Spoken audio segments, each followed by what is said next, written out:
মধ্যপ্রাচ্যের যুদ্ধ এখন আর দুই দেশের মধ্যে সীমাবদ্ধ নেই। পরিস্থিতি রূপ নিচ্ছে এখন আঞ্চলিক এক সংঘাতে। ইসরায়েল এবং ইরানের ভিতরে যে চলমান সংঘর্ষ ছিল, এখন এটা নতুন এক মোড় নিয়েছে। শুধু সরাসরি হামলা নয়, এখন একাধিক ফ্রন্টে যুদ্ধ কিন্তু ছড়িয়ে পড়েছে।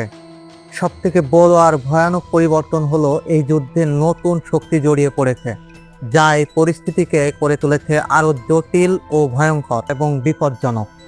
প্রথমেই আসি ইয়েমেনের হুতি বিদ্রোহীদের দিকে। তারা সরাসরি ইসরায়েলের দিকে মিসাইল ছুড়েছে। এর মাধ্যমে আঞ্চলিক বার্তা, এই যুদ্ধ এখন সীমিত নেই, এটা এখন আঞ্চলিক সংঘাতের রূপ নিচ্ছে।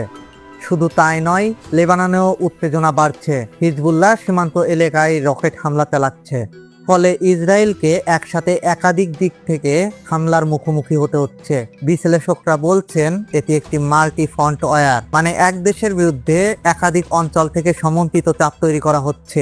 এই পরিস্থিতিতে সব থেকে বড় প্রশ্ন, সেটা হচ্ছে যুদ্ধ কি পুরো মধ্যপ্রাচ্যে ছড়িয়ে পড়বে, নাকি ভয়ঙ্কর এক রণযুদ্ধে পরিণত হবে? কারণ ইরান এখন একা লড়াই করছে না, যার ফলে সংঘর্ষের পরিধি কিন্তু দিন দিন বেড়েই চলেছে।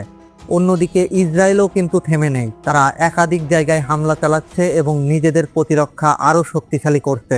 এই সংঘর্ষে যুক্ত হয়েছে বিশ্বের অন্যতম শক্তিশালী দেশ যুক্তরাষ্ট্র।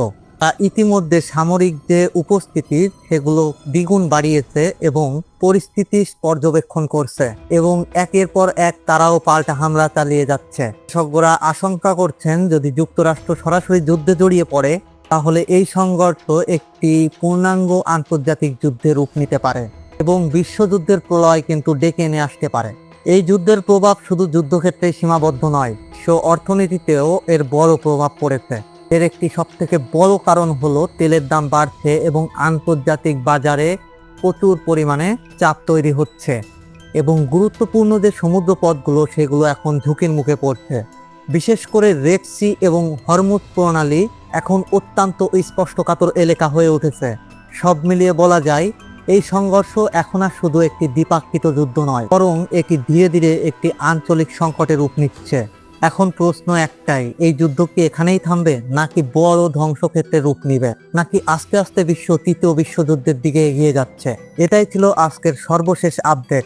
নতুন আরো আপডেট খবর পেতে আমাদের সাথে থাকুন এবং আমাদের চ্যানেলটি সাবস্ক্রাইব করুন।